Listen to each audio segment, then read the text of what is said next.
देखो दोस्त, ये लीड कोड क्वेश्चन नंबर 26 का ना, हमने पहले पार्ट में पूरा क्वेश्चन अच्छे से समझा। क्वेश्चन क्या बोला है पूरा मैं कंप्यूटर स्क्रीन पे ले जाके क्वेश्चन के एक एक वर्ड तुम्हें समझाएं। ये नंबर ऑफ लेंथ जो कांस्टेंट दिया उसका मतलब क्या है, इसकी टाइम कॉम्प्लेक्सिटी क्यों बिग ऑफ एन स्क्वायर से कम होनी चाहिए, सारी चीजें तुम्हें एक्सप्लेन कर दी। कैसे ये relative order of element kept same का मतलब क्या होता है, सारी चीजें तुम्हें पार्ट 1 में एक्सप्लेन कर दी। और एक ये अपना एक ब्रूट फोर्स भी बता दिया तुम्हें कि ऐसे ऐसे हम सोच सकते हैं और ऐसे ऐसे ब्रूट फोर्स अप्रोच लगा सकते हैं। ब्रूट फोर्स में ऑप्टिमल की बात नहीं कर रहा, ये भी big O of n square की कॉम्प्लेक्सिटी ले रही थी, right. Big O of n square की कॉम्प्लेक्सिटी ये ले रही थी और पूरा अच्छे से बताइए कैसे वर्क कर रहा है और पूरा उसका कोड बेस दे दिया। देखो, ब्रूट फोर्स की हम बात कर रहे हैं ना, तो हो सकता है इस कोड में तुम्हें थोड़ी सी कंफ्यूजन हो क्योंकि हमने यहाँ पे एक फ्लैग यूज किया है, ठीक है। और तुम पहले अप्रोच समझ लेना, ये भी बहुत ईजी है। और फिर ये सारी चीजें की हो सकता है तुम्हें थोड़ा बहुत कंफ्यूजन हो। तो हम क्या कर रहे थे ना, हम एक और अप्रोच लगाते हैं। ब्रूट फोर्स ही है जो भी बिग ऑफ एन स्क्वायर की ही कॉम्प्लेक्सिटी लेगी। देखो, हमें पता है कि हमारा एरे जो है वो सॉर्टेड है, तो जो सेम और इक्वल एलिमेंट होंगे ना, sorted in non decreasing order मतलब इंक्रीजिंग ऑर्डर में सॉर्टेड है, जो सेम एलिमेंट होंगे ना वो ऑब्वियस है वो एडजेसेंट होंगे, अगल बगल होंगे, तो उसका हम फायदा उठा सकते हैं। और पहले वाले अप्रोच में हम क्या कर रहे थे, एक एक हम पॉइंटर लगा रहे थे स्टार्टिंग में जो कि यूनिक एरिया बता रहा था। अभी यूनिक एरिया हमारा 0 था, हम आगे पूरा चेक कर रहे थे कि ये जो एलिमेंट है इसका कोई मिलता जुलता आगे एलिमेंट है। अगर क्या था, अगर नहीं हो रहा था तो उसे यूनिक एरिया में डाल दे रहे थे, अगर हो रहा था तो फिर उसे अपना लॉजिक लगा के फिर उसी यूनिक एरिया में वो कर रहे थे। आप पार्ट 1 देख लेना, ठीक है। अब देखो, इसमें हम ये सोच सकते हैं, सपोज करो हम एक एरे लेते हैं, मैं तुम्हें पहले समझाता हूँ। हम पिछला वाला ही एरे ले लेते हैं। हमारा पिछला वाला एरे क्या था, पिछला वाला हमारा एरे था, देखो मैं दिखाता हूँ तुम्हारा। हमारा पिछला वाला एरे क्या था, 4422779। देखो, तो हम यही एरे ले लेते हैं, ठीक है। बड़े प्यार से समझना, हमें क्या चाहिए। ये हमने एरे ले लिया, पिछला वाला जो एरे था पार्ट 1 में लिया था, हमें क्या चाहिए, हमें जो सारे यूनिक एलिमेंट है ना, मतलब 4279 ये यूनिक एलिमेंट है वो स्टार्टिंग में चाहिए। देखो, हमारा रिक्वायरमेंट ये है, तो हम क्या कर सकते हैं, हम पहले वाले में तो पूरा कंपेयर करके यूनिक एरिया में पुट कर रहे थे, लेकिन एडजेसेंट एलिमेंट हम कंपेयर कर सकते हैं ना, हम उसमें एडजेसेंट एम्पेयर नहीं, एडजेसेंट एलिमेंट्स नहीं कंपेयर कर रहे थे। तो हम एक ये लॉजिक लगा सकते हैं, हम ये कर सकते हैं कि एक पॉइंटर आई पॉइंटर हम यहाँ पे रखें और आई का पिछला एलिमेंट चेक करें। अगर ये दोनों सेम है तो क्या करें, ये जो है ना, जो ये पहले वाला है, क्योंकि ये दोनों तो सेम है, इस पहले वाले को हम उड़ा दें। तो यार, एरे में कोई ऐसा फंक्शन तो होता नहीं है कि डायरेक्ट एलिमेंट को उड़ा दे। और हमको क्वेश्चन में बोला भी है कि तुमको एरे को प्रिजर्व रखना है, एरे को कोई एडिट नहीं करना, उसके साइज से कोई छेड़छाड़ी नहीं करनी है, तुमको बस क्या करना है, शिफ्ट करके यूनिक एलिमेंट आगे प्लेस कर देना है। तो हम क्या कर सकते हैं, हम ये कर सकते हैं, हम इसको लेफ्ट शिफ्ट कर सकते हैं। लेफ्ट शिफ्ट मतलब एक एक एलिमेंट इधर भेज सकते हैं। जब एक एक एलिमेंट इधर भेजेंगे तो ऑब्वियस है ये वाला एलिमेंट जब इधर जाएगा तो ये अपनी पोजीशन लूज कर देगा और ये डिलीट हो जाएगा। लेकिन यहाँ वाला सारे प्लेसेस प्रिजर्व रखेंगे, प्रिजर्व रखेंगे, क्योंकि ये अगर इधर शिफ्ट होगा तो ये वाला एलिमेंट तो अभी यहीं बचा हुआ है ना, बस इसका डुप्लीकेट एक यहाँ पे शिफ्ट हो जाएगा। मतलब एक एक एलिमेंट लेफ्ट शिफ्ट करते जाएंगे। समझो समझो मैं क्या बोल रहा हूँ, समझो। और फिर क्या करेंगे, हम अपना पहले एक सर्च एरिया डिसाइड करेंगे कि हमको कौन से एरे में सर्च करना है। जैसे सबसे पहले हम एक पूरे एरे में सर्च करेंगे, डुप्लीकेट फाइंड करेंगे। लेकिन जब अगर हमने सारे एलिमेंट एक एक शिफ्ट कर दिए, सपोज करो एक एक एलिमेंट सारे शिफ्ट कर दिए, तो ये वाला एरिया तो कोई जेन्युइन रीजन है नहीं इसको सर्च करने का, क्योंकि इसको ये शिफ्ट करके यहाँ आ गया, भले यहाँ पे 9 एलिमेंट अभी बचा रहेगा, लेकिन हम अपना सर्च एरिया इतना कर देंगे। फिर इसी तरह अगर एक और शिफ्ट करेंगे तो हम अपना सर्च एरिया घटा देंगे, क्योंकि हमने ये शिफ्ट करके यहाँ लाया है, ये तो ऑलरेडी इसका एलिमेंट यहाँ पे आ गया होगा, तो अब इन दोनों से हमें कोई मतलब होगा नहीं। समझो मैं क्या बोल रहा हूँ, तो हमारा सर्च एरिया इतना। तो देखो यहाँ पे हो क्या रहा है, देखो मैं तुम्हें समझाता हूँ। यहाँ पे हम एक एरे बना लेते हैं जल्दी से, ठीक है। देखो, सेम एरे क्रिएट कर दिया मैंने। अब देखो हम क्या करेंगे ना, हम अपने एक आई नाम के पॉइंटर को इस प्लेस पे रखेंगे। देखो, फर्स्ट पोजीशन पे इसलिए रखेंगे क्योंकि हम प्रीवियस वाले से कंपेयर कर रहे होंगे, और हम i-1 से कंपेयर करेंगे। ये i-1 हो गया, इससे कंपेयर करेंगे। और ठीक हम k को बता देंगे एक के रखेंगे, के को बता देंगे कि तुम्हारा सर्च एरिया इतना है, पूरे एरे में अभी हम सर्च कर रहे हैं, ट्रैवर्स कर रहे हैं। और देखो आई के साथ साथ ना हम एक जे पॉइंटर ले लेंगे। जे पॉइंटर का काम क्या है मैंने अभी बताऊंगा। देखो आई क्या करेगा ना, आई कंपेयर करेगा, लूप चल जाएगा, पूरा एरे ट्रैवर्स करेगा, लूप चलेगा। आई कंपेयर करेगा क्या आई और आई माइनस वन दोनों सेम है, समझो समझो मैं क्या बोल रहा हूँ। तो आई को तो हम डायरेक्टली छेड़छाड़ नहीं कर सकते क्योंकि वो लूप में चलेगा, प्लस प्लस होगा, ये होगा। तो आई के पोजीशन पे हम जे रखेंगे और जे से ये पूछेंगे भाई ये बताओ कि क्या ये जो पिछला वाला एलिमेंट है आई माइनस वन एलिमेंट और जिस पोजीशन पे तुम, वो क्या दोनों सेम है? तो जे बोलेगा हाँ वो दोनों सेम है। तो हम क्या करेंगे, बोलेंगे जे तुम जे प्लस वन के पोजीशन, मतलब ये नेक्स्ट वाला पोजीशन है जे प्लस वन, इसमें क्या करो, ये एलिमेंट लाके इधर शिफ्ट कर दो ताकि ये जो डुप्लीकेट है ये इधर बाहर रिमूव हो जाए। तो एरे कैसा बन जाएगा, एरे हमारा ऐसा बन जाएगा, ये 4 इधर शिफ्ट हो जाएगा, ये 2 इधर शिफ्ट हो जाएगा, ठीक है, ये 2 इधर शिफ्ट हो जाएगा, ठीक है, ये 7 इधर शिफ्ट हो जाएगा, ये 7 इधर शिफ्ट हो जाएगा, ये 9 इधर शिफ्ट हो जाएगा और ये 9 यहीं पे बचा रहेगा। और फिर हम के को क्या बोलेंगे, के तुम जितना हो उससे एक कम हो जाओ, मतलब अपने सर्च एरिया में से एक कम कर दो। पहले तुम पूरा एरे सर्च कर रहे थे, अब ये शिफ्ट कर दिया हमने, बस इतना ही पोर्शन सर्च करो तुम। समझो समझो मैं क्या बोल रहा हूँ। और फिर क्या बोलेंगे कि आई तुम इंक्रीज मत होना, मतलब अगर लूप है तो ऑब्वियस है कि आगे जाके आई प्लस प्लस होगा, तो हम उसी अंदर वाले लूप के अंदर आई को माइनस कर देंगे, आई माइनस माइनस कर देंगे। अभी मैं ड्राई रन कराऊंगा तो समझ में आएगा तुम्हें। माइनस माइनस कर देंगे क्योंकि बोलूंगा यार इसी प्लेस पे अभी रहना, अभी तुम प्लस प्लस मत होना, क्योंकि हमको ये एलिमेंट भी कंपेयर करना है इससे कि यार ये दोनों सेम है कि नहीं है। तो जे को फिर यहीं रखेंगे और फिर कंपेयर करेंगे, क्या आई तुम पिछले वाले एलिमेंट से सेम हो? तो बोलेगा नहीं मैं सेम नहीं हूँ। तो क्या बोलेंगे, ठीक है तुम आगे जाओ। फिर ये जे आई की पोजीशन पे रहता है तो आई यहाँ आ जाएगा। फिर आई कंपेयर करेगा, क्या आई तुम पिछले वाले एलिमेंट से सेम हो? तो आई बोलेगा हाँ मैं सेम हूँ। तो जे भी यहीं रहेगा। तो जे क्या करेगा, जे प्लस वन वाले पोजीशन से इसको इंटरचेंज कर देगा, मतलब एक एक शिफ्ट कर देगा, एक एक शिफ्ट कर देगा।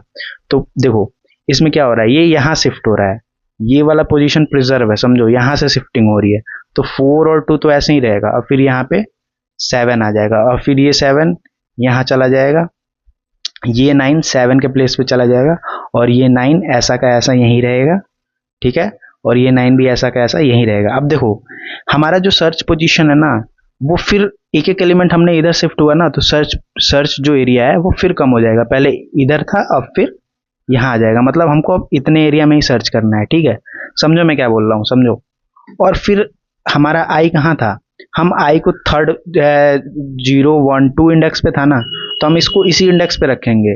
बोलेंगे जब तक पिछले वाले से कंपेयर से तुम्हारा डिफरेंट होगा तब तक तुम इसी पोजीशन पे रहोगे, तुम प्लस प्लस मत होना। और जे को भी आई की पोजीशन पे रखते हैं, ठीक है। अब क्या करेगा, आई फिर कंपेयर करेगा, क्या 2 7 से मैं बोलेगा आई नहीं सेम नहीं है, तब बोलेंगे आई तुम आगे बढ़ सकते हो, तुम इस पोजीशन पे आ सकते हो, ठीक है। आई इस पोजीशन पे आ गया तो ऑब्वियस है जहां आई जाएगा वहां जे भी जाएगा। जे क्या कर रहा है, जे आगे वाले एलिमेंट को लेफ्ट शिफ्ट करने के लिए काम में आ रहा है, ठीक है, समझो समझो समझो। ये पूरा जे का लूप चल रहा है, समझ रहे हो ना। आगे वाले एक एक एलिमेंट जो के एरिया में एलिमेंट है, के अगर यहाँ पे, तो जे क्या कर रहा है, एक एक एलिमेंट शिफ्ट कर रहा है, जे का लूप ये काम कर रहा है। अभी तुम्हें कोड में समझ में आ जाएगा, ठीक है। तो देखो अब आई से पूछा जाएगा, क्या आई क्या तुम्हारा पिछला वाला एलिमेंट सेम है? तो बोलेगा हाँ सेम है। तो फिर जे को बोलेंगे जे तुम क्या करो, इसको लेफ्ट शिफ्ट करते जाओ, तुम क्या करो, ये वाली पोजीशन पे 7 को लेते आओ, फिर 7 को इधर लेते, लेकिन नहीं सॉरी देखो ये हमारा जे क्या करेगा, बस इतने पोजीशन से इंटरचेंज कर सकता है, समझो।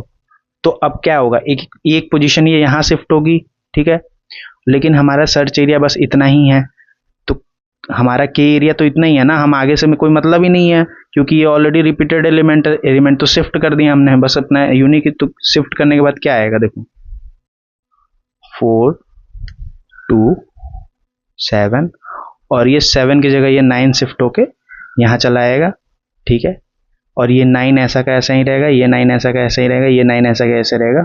और जो हमारा सर्च पोजीशन है 1 2 3 प्लेस इधर आ जाएगा, देखो। और आई की पोजीशन क्या रहेगी, आई की पोजीशन ये रहेगी, ठीक है, जे भी यहाँ रहेगा।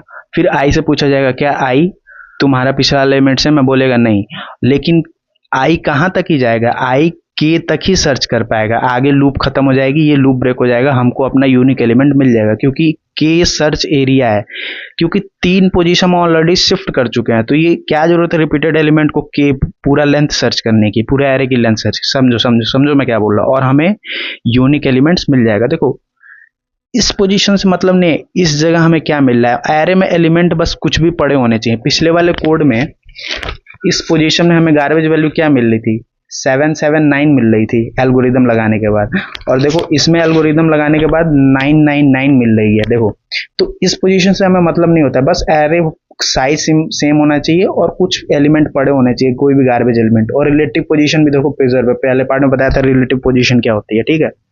अब देखो, अब इसको कोड लगाते हैं, इसका कोड कैसे करेंगे। देखो देखो दोस्त, ये इसका कोड मैंने लिख दिया, जो अभी पूरा प्रॉपर समझाया है उसका मैंने कोड दे दिया तुम्हें। रिमूव डुप्लीकेट नाम का एक फंक्शन बनाया है, इसमें देखो के को, ये जो के था ना हमारा, जो बोल रहे थे जो पोर्शन फिक्स कर रहा है, उसको पहले सबसे पहले हमने पूरा एरे का लेंथ दिया, नम्स डॉट लेंथ, पूरा एरे का लेंथ से मतलब उसकी वैल्यू दे दी कि तुम इस इंडेक्स तक सर्च करोगे। समझो समझो समझो। और फिर एक लूप चला दिया, मैंने क्या बोला था, आई को 1 से स्टार्ट करेंगे, आई को 1 से स्टार्ट करेंगे। देखो मैंने क्या बोला था, आई को यहां से स्टार्ट करेंगे, क्या, क्योंकि पिछला वाला ये कंपेयर कर सके। तो हम क्या कर रहे हैं, यहाँ पे आई को हमने 1 से स्टार्ट किया, कहां तक सर्च करेगा, डेडिकेटेड एरिया में के पहले पूरी लेंथ होगी, फिर जैसे जैसे शिफ्ट करेंगे ना तो एरे का सर्चिंग पोर्शन हम कम करते जाएंगे। समझ, पूरा ड्राई रन में समझाया। तो के तक ही सर्च करेगा और फिर आई प्लस प्लस, मतलब आई इस लूप खत्म होने के बाद आई की वैल्यू बढ़ेगी। अब देखो यहाँ क्या हो रहा है ना, यहाँ पे यही सर्च हो रहा है, पहले आई क्या कर रहा है, आई -1 अपने प्रीवियस वाले एलिमेंट से कंपेयर कर रहा है, क्या तुम मेरे बराबर हो, अगर तुम मेरे बराबर हो तो इस एलिमेंट को लेफ्ट शिफ्ट कर दो। इसको हटाने के लिए एरे डॉट रिमूव फंक्शन तो होता नहीं है, इसको हटाने के, और हमको एरे का एलिमेंट भी प्रिजर्व रखना है, उसका इन प्लेस ट्रैवर्सल करना है, जैसे क्वेश्चन में बोला है एरे से छेड़छाड़ नहीं कर सकते हैं, तो हटाने के लिए इधर लेफ्ट शिफ्ट करेंगे तो, और वैसे ही ये जो लास्ट वाला एलिमेंट है अपने आप इधर एरे से बाहर रिमूव हो जाएगा, लेफ्ट शिफ्ट। देखो लेफ्ट शिफ्ट हम कैसे कर रहे हैं, लूप लगा रहे हैं। लूप क्या मैंने बोला था, आई जहां रहेगा वहां जे को रख देंगे, और जे देखो k-1 तक चलेगा। k-1 तक क्यों चल रहा है, देखो यहाँ पे बड़ी प्यार सी चीज देखना, जे को क्या कर रहा है, जे एक नेक्स्ट वाले एलिमेंट से रिप्लेस कर रहा है, इधर इधर शिफ्ट कर रहा है, तो जे+1 तक जा रहा है। अगर सपोज करो के अगर मैं यहाँ पे दे देता तो जे k+1 तक जाता, लेकिन हमको सर्च एरिया बस के तक ही रखना है। समझ रहे हो मैं क्या बोल रहा हूँ, आंख बंद करो, विजुलाइज करो, बहुत प्यार सी चीजें बता रहा हूँ, ठीक है। इसलिए मैंने इसको k-1 तक रखा, फिर j++ कर दिया। अब देखो ये क्या कर रहा है, ये आई जिस पोजीशन पे, जे इस पोजीशन पे, जे क्या करेगा, ये लूप क्या करेगा, एक अपना नेक्स्ट वाला एलिमेंट लेगा और ये इसकी वैल्यू इसमें असाइन कर देगा। देखो देख रहे हो, ये j+1 वाला इसमें असाइन हो रहा है। देखो इस स्टेटमेंट का मतलब यही है, और ये लूप पूरा चलेगा। के मतलब जो हमारा ये पूरा, ये जब फाइनल हो जाएगा ना दोस्त, तब ये लूप चलेगा, ये पूरा फाइनलाइज हो जाएगा जब ये पूरा एंड तक एक एक शिफ्ट, जहां मान लो यहाँ तक के है ना और जे यहाँ से स्टार्ट हो रहा है, तो एक एक ऐसे ऐसे शिफ्ट करेगा, मतलब के तक जाएगा, एक एक एलिमेंट जब तक शिफ्ट नहीं कर देगा, जब तक एक एक, देखो जे की वैल्यू यहाँ पे चेंज होती जाएगी ना लूप के साथ, तो एक एक एलिमेंट जब तक पूरा शिफ्ट नहीं कर देगा k-1 तक जाके, तब तक ये लूप चलते रहेगा। फिर ये जब लूप खत्म हो जाएगा, एक एक एलिमेंट जब शिफ्ट हो जाएंगे, जब हमको सेम चीजें मिल रही हैं, तो फिर क्या करेंगे, k-, क्योंकि एक एक शिफ्ट हो गया तो हम अपना सर्च पोर्शन, एरे का सर्च पोर्शन वो एक कम कर देंगे, क्योंकि एक एलिमेंट लेफ्ट शिफ्ट हो रही है तो लास्ट वाले एलिमेंट से हमें कोई मतलब है नहीं। और फिर i-, क्यों कर रहा है, मैंने तुमको बताया था कि यहाँ पे जब तुम्हें बता रहा हूँ कि जब सारे एलिमेंट लेफ्ट शिफ्ट हो जाएंगे, ठीक है, तो सपोज करो ये अगर ये 2 यहाँ आ गया, ये 2 लेफ्ट शिफ्ट होके यहाँ आ गया, तो ये 4 और 2 है, तो आई को अभी भी यहीं रखना पड़ेगा, आई को यहीं रखना पड़ेगा। क्या पता ये जो लेफ्ट शिफ्ट हुआ है ये यहाँ भी 4 हो, क्या पता ये यहाँ भी 4 हो, जैसे 4 4 4 3 4 हो, तो ये 4 भी यहाँ शिफ्ट होगा। तो ऐसा जरूरी थोड़ी है कि डुप्लीकेट, सारी डुप्लीकेट हट जाएंगी। समझो समझो, जैसे यहाँ पे ये 4 है तो हम यहाँ शिफ्ट करा रहे थे ऐसे ऐसे, तो क्या पता ये भी 4 हो और ये 4 यहाँ से हटे, ये 4 यहाँ आए और ये 4 यहाँ भी आए, तो अभी उसी पोजीशन पे रखेंगे आई को, और फिर पिछले वाले से कंपेयर करेंगे कि ये दोनों डिफरेंट आ गए कि नहीं आ गए। इसीलिए क्या होगा ना, एंड लूप एंड होने के साथ यहाँ पे i++ हो जा रही है, तो आई की वैल्यू बढ़ जा रही है, तो उसको प्लस प्लस ना हो, इसीलिए हमने यहाँ पे i माइनस माइनस कर दिया। सपोज करो यहाँ i की वैल्यू 1 थी, तो इसको 1 पे रखने के लिए ही, क्योंकि फिर लूप स्टार्ट हो जाएगा ना यहाँ पे, तो i की वैल्यू प्लस प्लस होके 2 हो जाएगी। लेकिन हमने पहले i 1 थी तो इसको 0 कर दिया माइनस माइनस करके, तो फिर यहाँ पे i जब प्लस प्लस होगा, जब नेक्स्ट लूप स्टार्ट होगा, तो i की वैल्यू ऑटोमेटिकली 1 हो जाएगी, मतलब वो उसी पोजीशन पे सर्च करेगा। समझा एल्गोरिदम। और फिर लास्ट में हम k रिटर्न कर देंगे, क्योंकि फंक्शन हमसे यही बोल रहा है कि कितने यूनिक एलिमेंट है, और k भी पोर्शन बाय पोर्शन यही चीजें कर रहा है अपना। समझो कोड को समझो, इस कोड को समझो, फिर ऑप्टिमल, इससे बेटर भी डिस्कस करेंगे और ऑप्टिमल डिस्कस करेंगे।